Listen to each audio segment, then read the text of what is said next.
I've always loved a brain teaser, particularly if it's unexpected or a little interesting. And if it turns up in places that I would normally be doing normal serious work.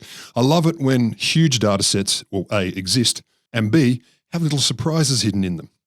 And there is nothing, though, we've discovered from some of these data sets that an angry, small-minded and scared person can't make worse, particularly when they're feeling a little prejudiced. And what we talked about today, or what Will told me today, made me think a lot about how humanity is great at finding something to make other people feel bad about. And it could be very, very small or insignificant. And it really left me questioning, what the hell is the natural way of things anyway? What is it the right way to be a person? In this episode, we unpack that in a way you might not expect.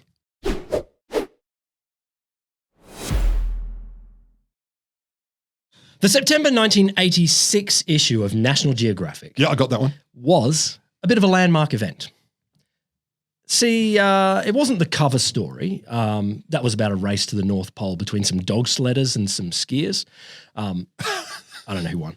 It wasn't the other story that was about, maybe a little bit overhyped, about some invaders from outer space. They were just meteorites. No, it was the fact that this was the issue. When finally, National Geographic had done something that everyone had always been waiting for. Everyone? They went scratch and sniff. That is such a good idea when you're like taking pictures of, let's say, less than salubrious surroundings. Look. You ever wonder what camel shit smells like when it's mixed with human blood? Finally. This issue. Sadly, it wasn't quite what you're hoping for. It wasn't. You don't know what I'm hoping for. No, I know what you're hoping for. You're hoping for people from the rest of the world, and you could scratch and sniff them. It wasn't that. It wasn't that. Not just people, like factories. I'd like to scratch and sniff a factory. Nice. And maybe architecture in general. Architecture. Floors. Field of Daisies. Definitely some underwater plants. scenes. Yeah, how about a dolphin? For that issue, National Geographic had teamed up with the Monell Chemical Senses Center. Yeah, they're a research lab in Philadelphia. Yeah. Focused on the sense of taste and smell. Lick and scratch and sniff? This was just scratch and sniff. Scratch and lick, there's a horrible idea. And then you leave it in doctor's surgeries. They wanted to run what's since been called the National Geographic Smell Survey. At heart, they had a few questions, but the big one, they wanted to know if stuff got smellier or less smelly as you got old. Does your sense of taste sort of fade out? Your sense of smell fade out? Like your eyes fade out, your hearing fades out a little bit. Pardon? We didn't have any data on that. Didn't we? No. 86. 1986. Because no one lived to be old at that stage. Yeah, but you can't tell. You can't tell if they're old? Well, it's easy to do an eye test. You can line up a bunch of people and you get them to look at those little numbers or little letters and stuff like that. Yeah. You can do that. Yeah. Easy to do a hearing test. What? Thank you. But a smell test is a little bit trickier. You could probably, put something at the end of the table and say who can smell this or not. It's not as simple as that. So they wanted to know, do people lose their sense of smell as they get older? Here's a bit from the designers of the study, Charles Wysocki and Avery Gilbert. Mm-hmm. Does the world become less fragrant as we age? By analogy with vision and hearing, we might expect our olfactory sense to decline as we grow old. Okay. So, with their partners at National Geographic, they sent out 11 million scratch and sniff cards to the readers of the magazine. Oh, damn. Like huge numbers. Wow. I got a picture of these scratch and sniff cards. They're bigger than I thought. They're quite a fold out. I don't want to burst your bubble, but a picture of a scratch and sniff card is lacking something. there's I don't know what it is. There's a fundamental quality. I'm sorry. I did actually try and hunt this magazine down for you. I wanted to give you the full scratch and sniff There's no way experience. there's an intact one. Like, this is no way. No, I bet there is. I 100% guarantee there is. There's definitely an intact one. You were talking to me just the other day about your piles of The Economist. Yeah. You're subscribed to The Economist for a while, you read some articles and you're like, this is really good, I feel worthy. Yeah. And then next month you're like, cool, I'll get to that soon. Yeah. And then the month after you're like, damn, I haven't got to the one before. Yeah. And then soon you've got a pile of them like half a foot high and you realize, I shouldn't have this subscription. I stopped at 40. I guarantee there are people with a nice shelf full of worthy National Geographics. And sitting in there, listener, if this is you, sitting in there in the September 1986 issue is your scratch and If you've got sniff one card. that works, we will send you a hat. I tried to find one, but I couldn't. Oh, well. So the scratch and sniff cards, they had 6 little panels. Yep. Now, we call them scratch and sniff because that's what people do. Because that's what they're called. In the academic journal, they were micro-encapsulated odorants. No, they weren't. They were scratch and sniff cards. They were boring. They were just like little panels. It doesn't look with some very text interesting. around That's true. They had the smells of banana, musk, cloves, Oh, yeah. rose, and androstenone. Yo. Androstenone. That's a chemical that is found in both sweat and urine. And the stuff under your fingernails. Possibly. I don't know if that's true. And mercaptans. Ah, yeah, the things that you find on toilet seats. No, mercaptans Something are to do with different to capsicum? that. I'll later. That's not the story here, but my God, that is a story. Okay. Now I'm excited. So readers could give them an old scratch and sniff, and then to help out the cause of science, they would fill in some demographic information and send them back. So, are you old? Yes or no? Well, old or young. They wanted how young strong people did as this well. smell? It's not just oldies do this. Strong. 11 million cards. Yeah. They got 1.42 million back.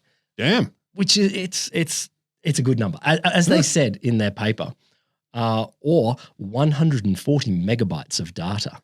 How did they handle that? It was 86. That's like two, like what do you call it? Ocean-going construction container jobby things. It's all of it. It's all of it. I get it. And sea crates. And they did say they had to drag this across to their supercomputer to analyze in 1986. Of course they did. But actually, these were, they're a couple of A4 pages sort of long folded out. 1.42 million of them coming in, I guess, over a 3-month period or 4-month period. That's a lot. It's a lot of work just to analyze that data. And I like when we talk about dragging something across now, we mean, oh, my wrist hurt as I dragged it with my mouse. And they mean literally getting draft horses. Yeah, exactly. And scraping it along a sled through their whatever compound. I think even the print run organizing it took weeks and weeks. 11 million, yeah. 11 million of these things. And it's a complicated print run because obviously they have to put the micro-encapsulated stinker mules. Scratchy sniffies. So yeah, it was a big job and that was pretty huge. So what did they find? Nothing. No. Short episode this week. No. And that was it. You want to have any guesses? They found that it didn't get lower with age. Certain smells got less with age and certain smells got stronger. No, they all got less with age. That's fucked. So, what doesn't? Dementia? Didn't you do an episode ages ago about what gets better with age? You get happiness more. Yeah, I did do that. Yeah. Yeah, sadly, most of our sense of smell fades out in our 80s and 90s, but it's weird. It kind of some of it drops down quickly. Like rose, you can smell it pretty well all the way till you're 70 and then it fades out. It's a subtle smell though. Whereas sweat and urine, you sort of lose the ability to smell it gradually over time. And we know how to test that one. There was another finding that old people tend to like the smell of sweat or urine more than young people. So okay, this explains something. What? This explains something. So one of my parents had the it was unfortunate, but he had to be it happens. in a ward of people who weren't very well in his older age, and that place always reeked of urine. Mm-hmm. And even the more the nice ones always reeked of urine. Thing. So maybe they're happy about it. Not only do they not notice it, but they kind of like it. It's really like, oh no, I'll stay here. There was also a weird thing. As people get older, they like the smell of roses less, which, to be honest, this is not my favorite smell anyway. It's not my favorite smell. Like, I'm thinking, am I going to like it less when I'm older? I'll let you be roses. I'm not that bad, but yet. But wait till he's 70. Something to look forward to. Yes. Some other things that they found: women in general have a stronger sense of smell than men. Yeah, that's so they can pick a mate. Possibly. So they can smell something to do with babies. The musky sweat urine. I don't know. Well, to do with babies, it's interesting. Popular belief is that pregnant women have a keener sense of smell. Yeah. No. They have a weaker sense of smell, less able to discern things than their non-pregnant counterparts.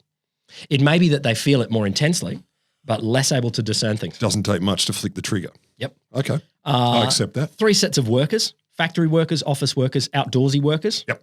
Who do you think's got the strongest sense of smell? Factory workers. No, they're in the middle. They think they're extremely poor, but they're far above average at identifying odors. Okay. So outdoorsy people, best. No, they think they have the best. Yeah. They're really below average. outdoorsy people have below average ability to work out these different Can you odors. imagine them being told, these office workers, they shit on you. Office workers are the best at working out. shit on you. Office workers. Come here, mountain man. So they have the Smell this. Can't, can you? You know how I know? I work in an office. Boom. So suck that, mountain man. Yeah. Maybe it's just the office odors of banana, sweat, urine, musk, cloves, rose, and mercaptans. And slowly diminishing will to live. Yeah, maybe that's it. But they also found something that they weren't even looking for. Yeah. Something that kind of, it blows my mind. Yeah. It blew their mind, and it's blown a bunch of people's minds too. You see, in the demographic questions, they added a few other questions that were totally just hunches. You know, when you're doing your data, you're like, okay, we're focusing on smell, but let's add some other things as well. Yeah. One of them was handedness. Left hand, right hand. They differ. Well, that was their theory. That was their hunch.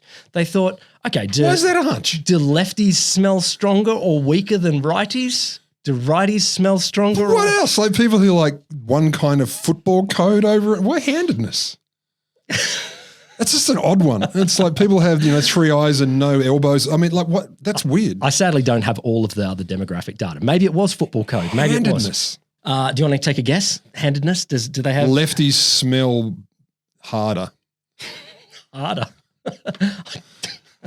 Sadly, no. No difference. No difference between right and left-handed. I'm shocked because I would have thought your handedness would have a lot to do with your olfactory capacity. That would have been my first guess. Total nothing burger. Yeah. But because they had data from 1.42 million people, covering people born all the way back to the 1880s through to the 1970s. So 1986, they had some 90-something-year-olds in there and through to from people in their teens and things like that. Okay. So they had a huge, huge data set, and they found something weird that had never been seen before.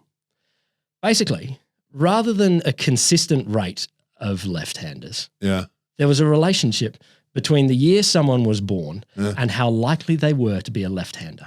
I'll put it in more direct terms. Ooh. Over the course of the 20th century, the number of left-handers boomed. You can see it just here. At the beginning of the 20th century, it's something like 3 or 4% of the population. Yeah. Like they're not there at all. But from the 1950s on, there's 3 times like that, up to like 11% of the population. Yeah. And here's the question I want to explore today. What the hell happened to all the left-handers?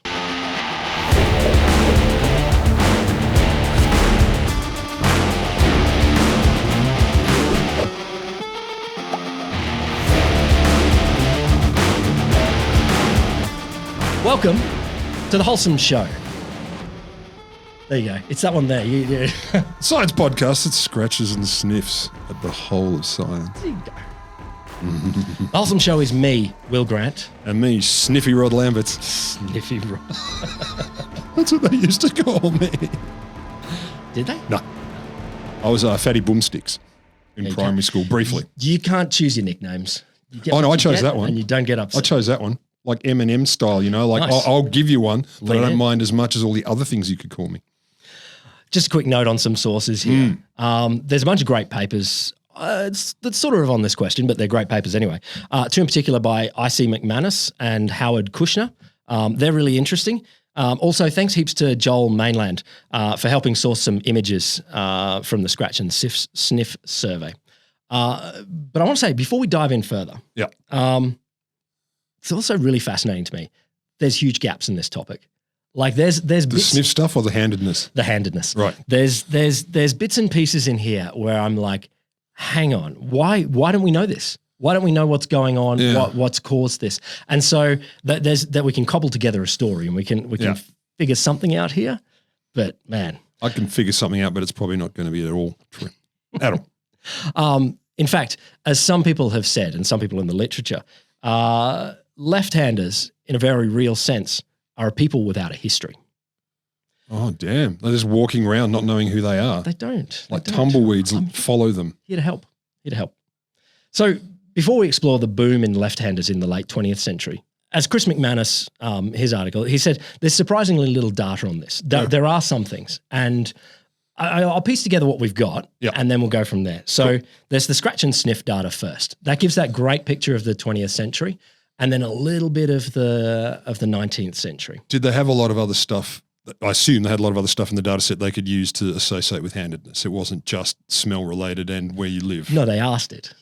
They asked it. If you're left-handed, but do you write with your right hand? No, I mean beyond that. So was it just like, did everything else basically focus on sniff related totally criteria? That was all sniff. That was all sniff. Sniff and all handedness. Sniff. They just put handedness, and they found something totally by accident. That's funny. The first, so we can go into the 19th century first. Yeah. The earliest scientific estimate of the rate of left-handedness was in 1871.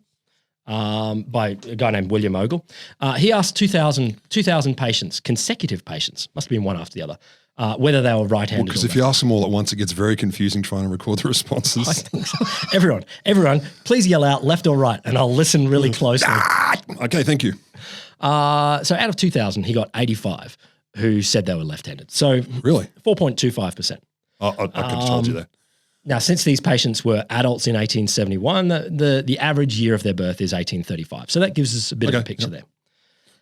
There was another study in 1953 when the BBC asked people to mail in postcards describing their handedness. Postcards? Yeah. But that was a little bit biased because Welcome to the Bahamas. I'm left-handed. they did a show about left hand, right hand, and all the lefties would have got excited and said and mailed it in. So that didn't really work. Okay. But I think my favorite study from the late 19th century, early 20th century was a study of documentary films shot around 1900. Okay. And I mean, these aren't really documentary. They're just we've got a camera, let's film some scenes. And colonial assertions of grandness. Not even that. There's no narrative. No narrative. It's just literally. It's just street scenes. Here's a bunch of people, here's a bunch of people. But they put the camera out, and a lot of people, they're all looking at this fancy camera and they're like, oh, that's cool. My soul. They're taking my soul. Oh, not everyone thinks that. They did then. Look at them. Look at their dead eyes. Well, they're actually all waving. There's great. With which hand? That's the thing. I get it. And you typically wave with your dominant hand, and so they could get an image of what's going on here. Okay. And they'd guess people's age and work out which hand they're waving with. And the weird thing they found is that there was substantially more common to wave with your left arm for the older people in the footage. So the people born before 1850, they would wave with their left arm. But then you're getting younger and younger people, and they're not waving with their left arm nearly so much. And we don't know whether they were actually lefties or not. It just was a pattern. We're assuming. Oh, no, there's a lot of data now on whether you wave with your dominant hand. It's not 100%. Whether you're old or not. But whether you're old or not, we know that there's a rate at which you wave with your It's not that it migrates over time. No, that doesn't change over time. Okay, I was just checking because you never know. You're a science guy. I know. You're a science guy. I'm always looking for confounds, bro. So with those couple of bits of data, McManus put together this picture that looks really, really interesting to me. Yeah. Because it fleshes out that boom in the 20th century. And instead what you've got is this graph here. Is this one here. You've got a complete drop throughout the 19th century and then picks up again at about 1920 or something like that. And we're talking like what, 7% drop, 5, 6, 6, It goes from 10%-ish, 10 or 11%, drops down to like 3% or something at the end of the 19th century. Look, I'm no statistica, but that seems significant. Something's going on. Yeah. Something's going on. Hitler. He didn't come around Napoleon. until I don't think so. The other bugger with the gun and the beady eyes. Look, there is something a little bit like them. But let's go back a little bit further, just because the data sets are fun. Data gets harder. There's no documentary films. There's no surveys. Data gets harder. But there's some stuff that's going back literally hundreds of thousands of years. Hundreds of thousands. Yeah. So one group of researchers published an article in Science, the journal, looking at 5,000 years of what they called of artistic depictions of unimanual activities. Unimanual activities. Yep. Can you think of any? Yes. They're looking at paintings and drawings and sculptures. That's what I was thinking. Of people playing board games or throwing spears or writing. There'll be. I mean, 5,000 years. There's going to be heaps and heaps of mosaics from Rome, urns from Greece. That's true. Cave paintings, things like that. Not even going that far back. But you know what's weird? No. 8%. 8% of all of the art going back 8%. Is of a left-hander doing these things. So there's a good picture there. So you got to figure that's deliberate. Like they're not just someone's going, oh, I'm bored doing right-handed stuff. No, they're like, Gary, can you stand still and hold the spear like you're chucking it? Yeah. And I'm going to draw you. Gary, the spear chucker. And Gary right. is 8% chance of being a left-hander. Apparently. I mean, look, I think it's very clever. Obviously, we don't know what survived and what didn't and what they're scraping, what the household, the full population of all these objects. But that's why I'm giving you multiple sources of data. It's still cool. Okay. It's very clever to think that way. Another one looked at bone tools, stone and bone tools from the Stone Age, Neolithic. Yes. They found a rate of left-handedness 6 to 19%. Well, they tell from the grip. Yeah, something like that. How they chip them. These scissors are clearly left-handed stone scissors. The angle at which you chip the stones. Left-handed stone scissors, yes. You've all seen them. Here's another one. Cave paintings of your hand. Yeah. Like you can get some ochre and spit on your hand. And it's weird. They show the same rate of left-handedness as modern people, like 10 to 11%. Even further back, you can go to the Neanderthals. And this, so are you sure they spit on it? Because what I'm thinking is if you're not sure they spit on it, then the hand they're putting up there would be their non-dominant hand because they'd be using their dominant hand to capture the image. Yeah. So it was actually the reverse. It was 11% right-handers. No. And everything flipped. No, that's not how it works. Problem solved. No, that's not how it works. Not a guy. Let's go further back. Here's another one. Teeth striations in Neanderthal teeth. So this is when little evidence of them eating meat or something like that, or stuff getting caught in their teeth and using little tendons to sort of get things out. And you can tell, theoretically, the direction that you're pulling from. You're pulling from your right hand or you're pulling from your left hand. And, okay, they've only got 20 specimens. That's what leads you to become that kind of researcher? I know. I mean, thanks. But it's something, but they've only got 20 specimens. But 10% indicate left-handed. Yes, they did. Which is it's getting a pattern here. I know what the pattern is now. At the end, you're going to go, nah, all bullshit. I'm not going to do that to you. I'm not going to do that. If you don't, I won't respect you. No, long story short, yeah. Here's a graph that ignore these ones over here. Okay.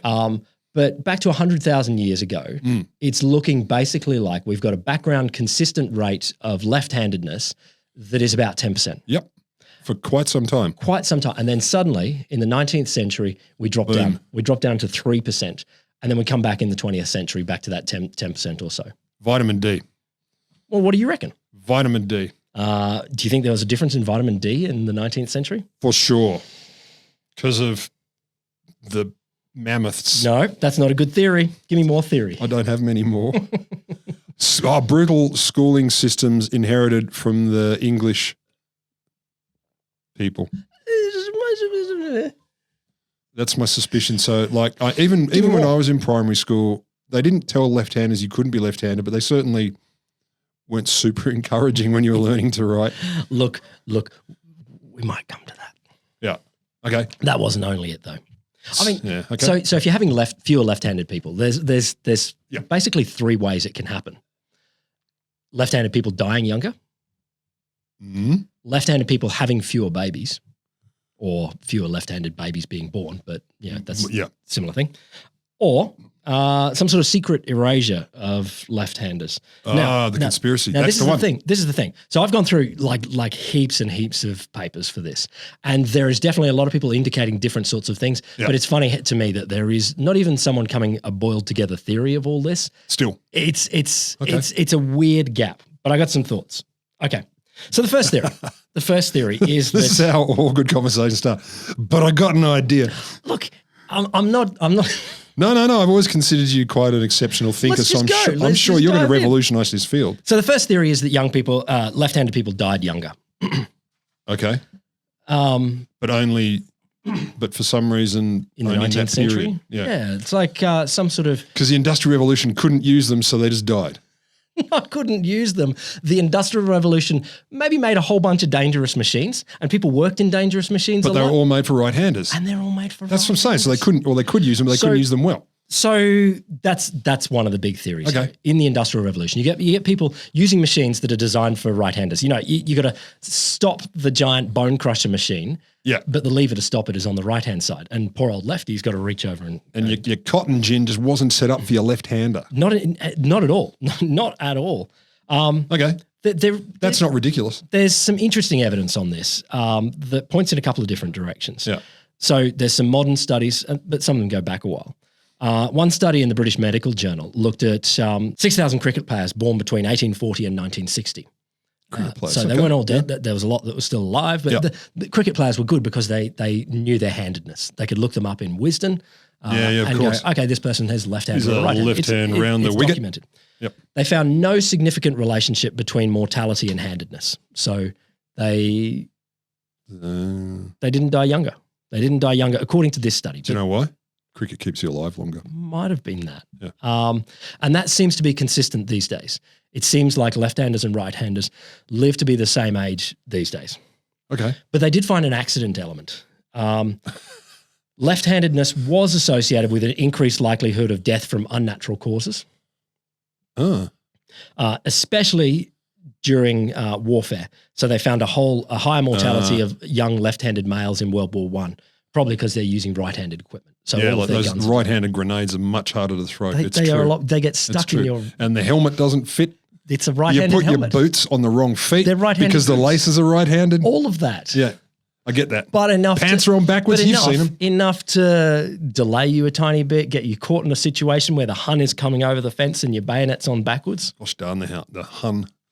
There's some more modern studies that look at this accident rate. Yeah. One looked at American college students and found that left-handers were more likely to report having an injury requiring medical attention in the last 2 years. So there is... Oh, I know what it is then. Clumsy. Left-handers are just clumsy, at least in that period. No. Mercury poisoning. No, they're not clumsier. They seem to have the same skills. Did they test for that? Did they use Hoffman's clumsy index or not? They didn't use Hoffman's clumsy. They should have used Hoffman. They should. It seems to be on a neutral playing field, like where things are fully designed for either a left-hander or a right-hander, depending on who you are, or it's actually a neutral game. Yeah. Left-handers and right-handers seem to be roughly the same level of skill. Okay. However, in a world that is more designed for right-handers, which a whole lot of things are, heaps and heaps of things. All you don't even notice. I was just seeing, like when we don't do this very much in Canberra, but you might tap to go into a certain place. Often they're on the right-hand side. All sorts of things. And some of them don't really matter that much. They'll just be minor inconveniences. But some of them are... But if you're being chased by an axe-wielding maniac, you want to tap into that building a millisecond faster than the left-hander. Exactly. So there's a bunch of... So it does look like there is potential that the world is more set up for right-handers and that they may have died younger because of that. I think there's no doubt the world is set up for right-handers. Particularly in the Industrial Revolution. Yeah, absolutely. Like it wasn't a safe place at all. No. But there's more to this because, it doesn't fully answer all of the graph before. No. So the second theory is that left-handers had fewer babies. Because they're uglier and no one wants to have the intercourse with them? You know, that's what they said. Did they? They did. Lefties are ugly? They didn't use those terms. They used sciencey terms. So less desirable than an ocular. I'm sorry. Yeah. That's crazy. Well, remember, of course, ugliness is a societal judgment. It's just a construct, man. Yeah, it's just a construct, but it is a construct made by humans to judge other humans.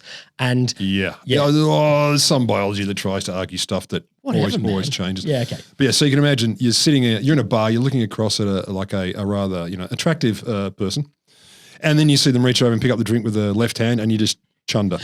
Not quite, but back then, yes. So today it looks like double right-handed parents.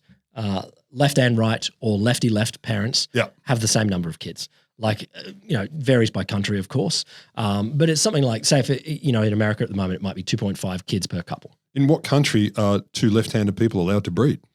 Many.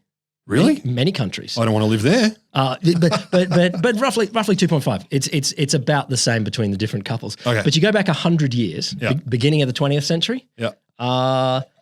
Righty parents had 34% more children than lefty parents. Like it's totally measurable. 3.1 children per righty right couple, 2.3 children per lefty-left couple. People say it could be due to, could be accidents and disfigurations, so the ugliness. It could be that there was a whole lot of stigma around that became more obvious in the Industrial Revolution. Also, how do you have the intercourse left-handed? I mean, that's a mystery. I mean, you just did by accident a thrusting movement with your hips. You're like, oh yeah, I totally want to do this with you. I'm left-handed. I don't want to ask intimate questions here, but you are in a lefty-righty relationship. So I am, but it's not great. It's not great. It's very confusing. How can you possibly get the bits to touch? Books. You stand on books. Oh, it's a scholarly relationship. Of course it is. We're intellectuals. It's a house full of PhDs like this one. What they're saying is potentially at the beginning of the 20th century, maybe coming off that Industrial Revolution thing, but maybe ugly, clumsy, maimed. It could be, or a lot of social stigma. I'll come to the social stigma. Oh yeah, and beaten down. Yeah, as well. So it seemed like it meant that they were potentially less desirable on the marriage market. Like so if you're less desirable, then it means, you're more likely to marry a bit later, so you're not likely to get as many kids out, that kind of thing. So it seemed like it was enough of an effect to actually compound that they should actually see the difference in lefty-lefty. I do wonder though, was there an appreciable percentage of people who would look at someone and they just, all they knew was they saw them do something left-handed. Like they might have found them attractive otherwise, then they see the left-handed movement and they're like, ugh. Yes, I you used the wrong hand to almost write. guarantee it. I mean, I'm gonna tell you some stories about some people in a second. Oh, goody. I almost guarantee there were people that would go, "Oh, that's gross. Oh. That is so wrong." You'd touch anything with that hand? Ugh. Look, that's weird. Lefties out there, you probably know this now, but not compared to your grandparents or great-grandparents. People have been prejudiced against left-handers for a very, very long time. The only one I know is, you're a witch. Left-hander, you're a witch. That is definitely a thing. That was one. That's the only one I'm aware of. There's all sorts of prejudices, and just about every culture. There is a few cultures that celebrate left-handed people, but it's not super common. Similarly, there are a few cultures that celebrate what we would call extremely mentally ill people and call them touched by gods and stuff. So, indeed. I assume it's as rare. Well, even I assume when they say touched by God, it still would be constrained into certain bits of culture. Doesn't mean you can do everything. And obviously God touched them with his right hand. Well, God obviously. God doesn't even have a left hand. Well, God has two right hands. That's just pure. That's pure. You know that there would be a way that they would. but actually, it's really interesting. Like language is one of the deepest places that we can see all of this this prejudice. There's this great article by I should have practiced this name before I go. Wolf Scheifenhovel. That sounds. So he looked at the Indo-European languages. I think that's Schiefenhofer. Anyway, Wolf. Yeah. And the first thing's really interesting. The terms for right and left, they don't go back to one set of opposites. Like they don't come from opposites. They've got their etymological roots in a number of different core semantic concepts. Okay. So right is almost always thought of positively. Yes. And there's never any negative association. He couldn't find any negative association with right. None. No, not at all.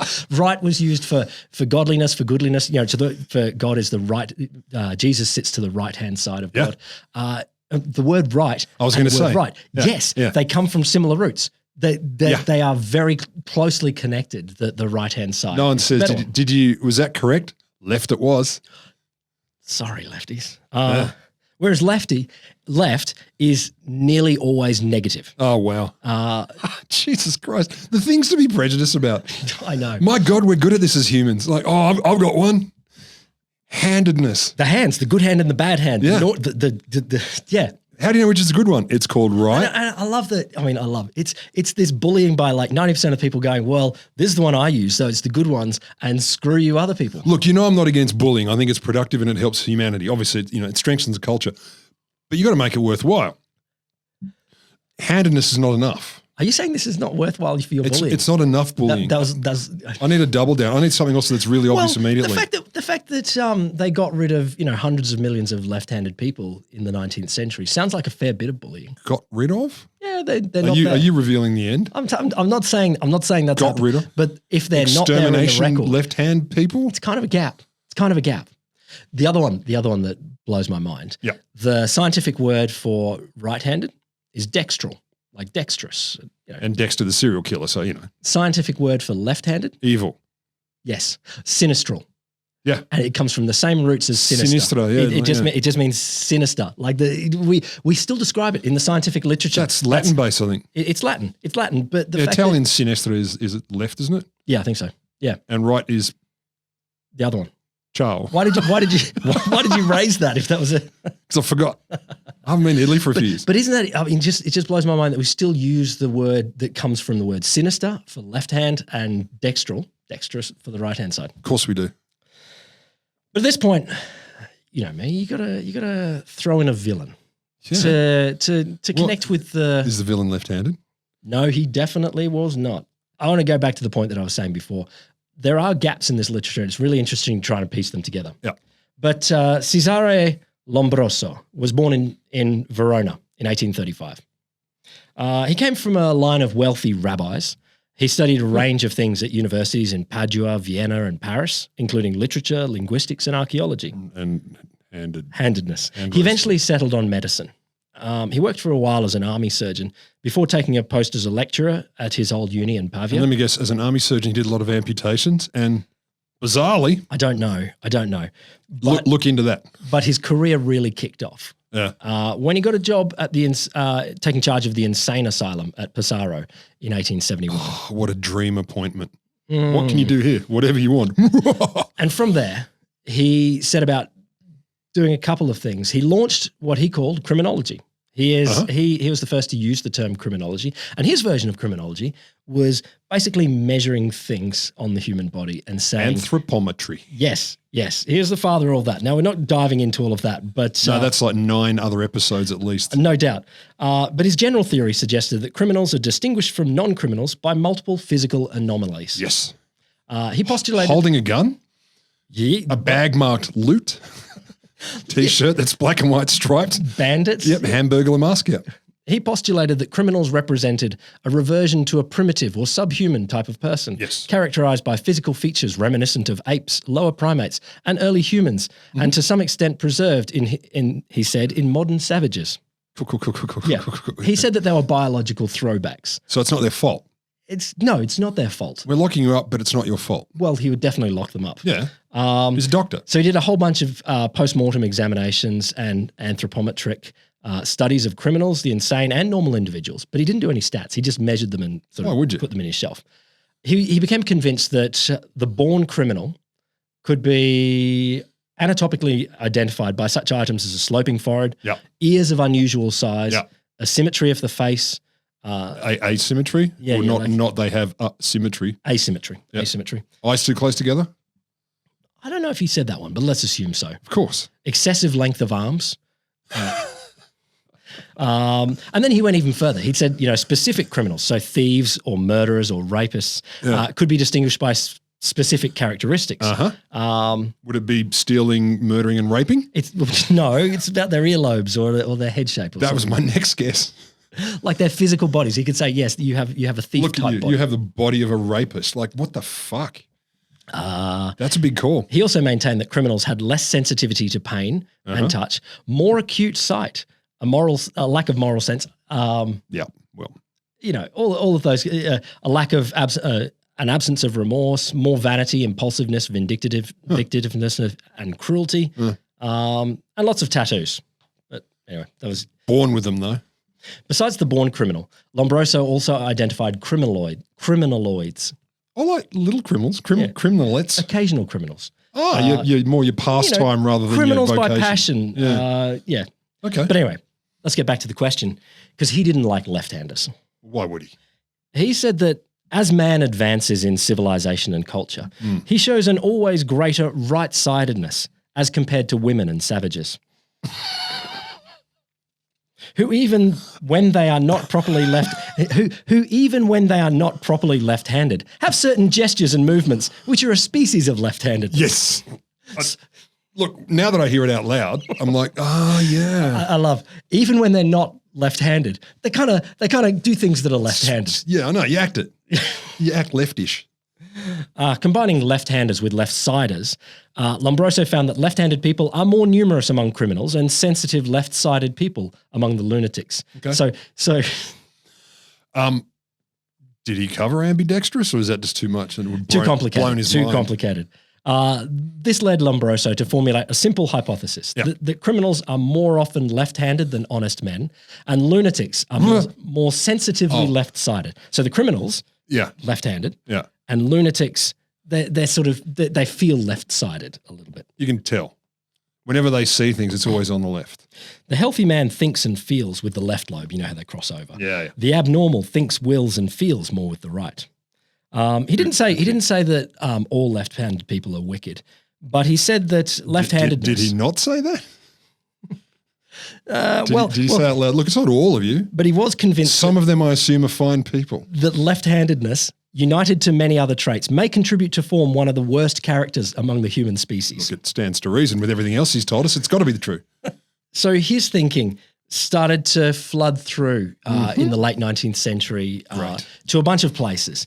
And you get a bunch of people who are saying that, maybe we need to do something about this. About left-handers? About left-handers.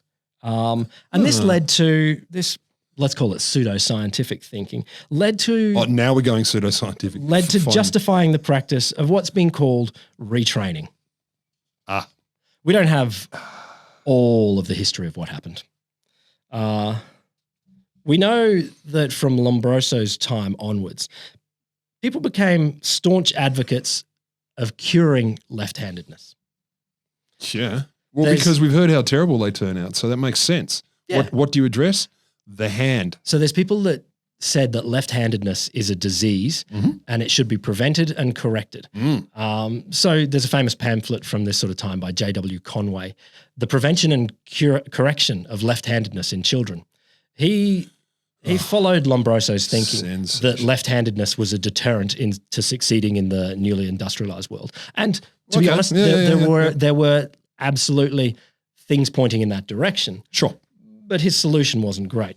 No, the trick is don't adjust anything else. Change the kids. Change the kids, not the world. No. Change the kids. No. He recommended training children from infancy to overcome left-handedness, which came as a result of parental indifference to the seriousness of the handicap.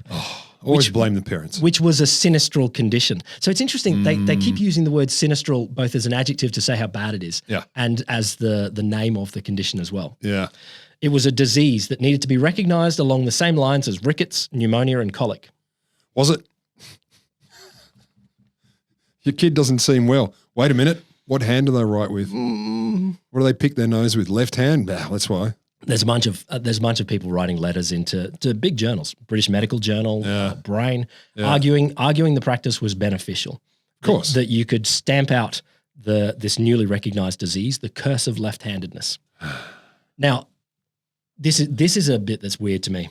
It's not really that well documented. Yeah. Like I can find a bunch of anecdotes, and I'm sure everyone has heard stories of what has happened, but there's no systematic documentation of, as far as I could find, no systematic documentation of what people did to retrain or cure left-handers. But basically, it was a bunch of child torture. I've definitely heard anecdotes from people who were my parents' age or even a bit younger. Yeah.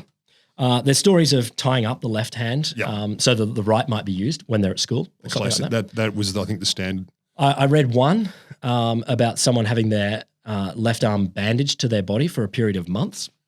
Sweet.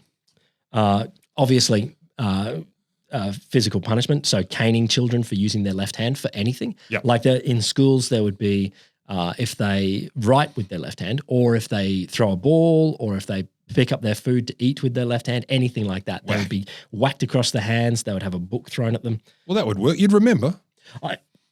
I couldn't find any examples of this, but I've heard before of specific desks that will lock a kid's arm behind them. Jesus Christ. Now, of course, this involved teachers, but a lot of parents were doing this as well. Yeah. So a couple of the stories I could find, there's a couple of recent inquiries going around, not into left-handedness, but this would come up in them. So there's one historical abuse inquiry about abuse that a guy named John McCourt suffered at the hands of some nuns. I remember when But they're women of God. Yeah. I remember when I was about 5 years old, being constantly beaten by one particular nun to get me to stop writing with my left hand. He said it was common practice at the time. Jim, who told his story to the Australian Royal Commission into institutional responses to child sexual abuse. He was singled out and victimised by his primary school teacher, Mr. Richardson, for no reason other than he happened to be left-handed. If he saw me writing left-handed, Jim told the commissioner, he'd pull my hand over the edge of the desk and he had a 3-foot ruler with a metal edge on it 12 times over the knuckles. Or Mary, who was enrolled in a Methodist school at the age of 3. Part of the standard discipline during those formative years meant reprimanding children for being left-handed. That punishment included beating the left hands of children with objects such as canes, sticks, slamming books into their fingers in order to train them to use their right hand, not only to write with, but to any activity. To use your left hand was considered a cardinal sin, an indication of a tainted soul. Oh, for fuck's sake. I know, right? I know. Mary said the abuse continued for years. She was forced to learn to write with her right hand to avoid persecution. And worse, avoid suspicion that her spirit was influenced by the forces of evil. You chilled, like tiny brain dickheads. And we're talking, this is 19th, this is 20th century. So this is definitely 20th century. Because this is testimony that has gone before inquiries recently. This, while the number recently. Yes. I'll tell you a story in a bit. While the numbers of left-handed people bottomed out at the end of the 19th century, early 20th century, so like 3%, these practices continued for a long time. So they didn't disappear, they just kept it quiet. Well, the practices became less common. All I'm saying is we could probably extrapolate back to the 19th century and just say there was so much worse. You know what they used to say? Skill is cruel. You know, there are some documented campaigns. Like there was one, this just cropped up in the literature talking about trying to get rid of left-handedness. A campaign in schools in New Jersey to cure left-handedness. So this was in the 30s. In the course of 4 years, left-handedness was reduced from 250 cases to 66 cases. Success. Yeah. And you can assume that's the methods they used. They had teachers being hyper-vigilant, checking any moment a kid would use their left hand for anything and beating them up. Imagine that being your job. Like, I want to work with kids. And by work with, I mean bash. Bash them up so that they don't be left-handed anymore. What do? I'm a teacher. There's also heaps of famous people. King George the VI, so the old Queen's dad. The King's speech is all about his stutter. There is a lot of people that say a lot of that was caused by the switching. So for a lot of people, stuttering seemed to associate with the switch from left-handedness to right-handedness. So they even bashed an upcoming monarch. Yes, that's good to know. It's equity. They didn't know Harry Truman and Ronald Reagan would be upcoming presidents, of course. No. But they too were forced to switch as kids. Did it work? Did it work? Did Reagan continue to write? Yeah, it definitely worked. There are a lot of people that switched. There are a lot of people, and it is still debated, but it's not locked in. There's a lot of people that switched and then had speech difficulties throughout their lives. Because I'm not left-handed, obviously, because I'm pure of spirit and clear of eye. But the idea, I've tried to write left-handed. It's not great. It's not great when I write right-handed. Well, if you get beaten up every time. I don't think it's going to make me want to write. No, it's not. But it's going to make you not want to get caught writing with your. Here's your solution. I'm just not going to write at all. Oh, yeah. I'm going to eat with my face. It definitely did seem to work. There's some interesting stories of people accidentally being forced to switch. So not deliberate, like they lose the use of their right hand or their left hand. And then using the other one. And there's definitely, so that's good evidence of can your brain then write with the other hand? Yes, absolutely. You can train it. One thing I do remember doing, because we were obsessed with, handball in primary school. Every human is. Loved it. Like we were totally obsessed. And I started going, well, with a couple of my buddies, we're getting pretty good at this. I need to be as good with my left as my right. Nice. And I got close. It's tough though. But certainly, practice. This is one of the areas where people are left-handers have a huge advantage is in a lot of sports. Because we don't know what to do. Yeah, no, it's impossible. It's terrifying. Impossible for a right-hander to play anything against the left-hander. When I faced a left-handed rugby player in my youth, I just basically pissed myself and ran the other way. I didn't know what to do. It's terrifying. So the other thing is how widely this happened. And I've given you, an American version of the story, but it blows my mind. In the Soviet Union, all left-handed students were forced to write with their right hand in the Soviet educational system. Of course they were. Spain, Italy, Yugoslavia, and the Iron Curtain countries all made right-handed writing compulsory in school. In Albania, left-handedness was actually declared illegal and punishable as a crime. Uh-huh. A study in Taiwan. Which gives you great data that shows left-handed people tend to be criminals. No doubt. It's perfect. It's the best data you can get. Clean, beautiful. Criminals, there. Yeah, here's proof. A study in Taiwan found 59% of children had been forced to convert from left-handedness to right-handedness. Mm-hmm. In Japan, nearly 99% of left-handers were forced to convert. China now claims that less than 1% of students are left-handed. I think you left out the word proudly. From the Oklahoma News, September 2015. Okimar mother Alicia Sands was helping her 4-year-old son with his homework when suddenly she noticed a change. Previously, just like her, he'd been doing everything with his left hand. He'd been picking things up, throwing things, batting, writing, colouring, always using his left hand. Mm-hmm. Alicia asked, "Why are you writing with your right hand?" I just asked, is there something that your teachers have said about your hands? And he raised his left one and says, "This one's the bad one." Alicia sent Oklahoma, did you say? 2015. Yeah. Alicia sent the teacher a note querying this and got a strong response back from the teacher. The teacher sent an article calling left-handedness unlucky, evil, and sinister. You fucking baby. For Seriously, example, Lord of the Rings should not be your source material for how to live a life. Magical thinking. Bullshit. Anyway, can you imagine as a parent going, "What the fuck are you doing training my left-handed kid to use their right hand," and getting not, "I'm so sorry, I didn't know," but instead he could be the work of the devil. Here's an article from the Christian Monitor Weekly Science Dumb. Like, that's fucking outrageous. So 2015. It is going on. Probably not so much in Western countries at the moment. It is absolutely going on in a lot of countries around the world. What happens to people's absolutely brains? And it is still happening definitely in a number of places in all throughout the world. Do you know what's weird about that? There's enough terrible stuff, right? There's enough things to confront. There's enough things that can screw you up from childhood and up. Why choose new ones or extra ones? Don't you have enough to worry about? Don't you have enough to worry about? No, they don't. No, they don't. Like, the devil's going to get in through your left hand. There's all these problems going on, but I feel like I need one more. I need one more thing to be angry about and correct. I know, left-handedness. Oh, it does my head. I don't like these people. I don't like them. Well, look, I mean, that connects where this data, or at least I don't mean left-handers. The 20th century boom in left-handers has been used. And now I think it's not a boom. It's a return to historical conditions. Sure. But it's been used a lot by a lot of trans advocates because it makes a great metaphor. Because they're all left-handed?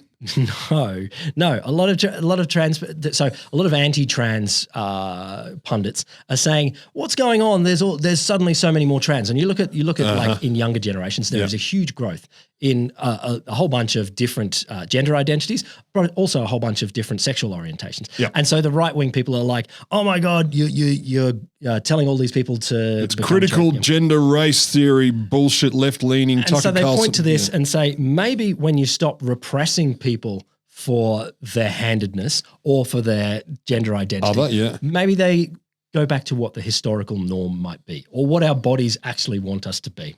No, that sounds evil. So I reckon the thing that happened, in the 19th century, yes, there was actually a pressure. I think left-handed people probably had more accidents and that probably meant they died a bit younger and probably meant they had fewer kids. And then you got a whole bunch of pseudoscience wankers taking this up and going, "You know what? Also, if we retrain them out of existence, then we won't have left-handed people anymore." Just stop it. Just stop it. Come on. Again, come on, there are better things to worry about. Well, there you go. So, look, support the left-handed people in your life and just recognize... No, I'm not an idiot. They're evil. I realize that, but I just... Let them be. Let them be.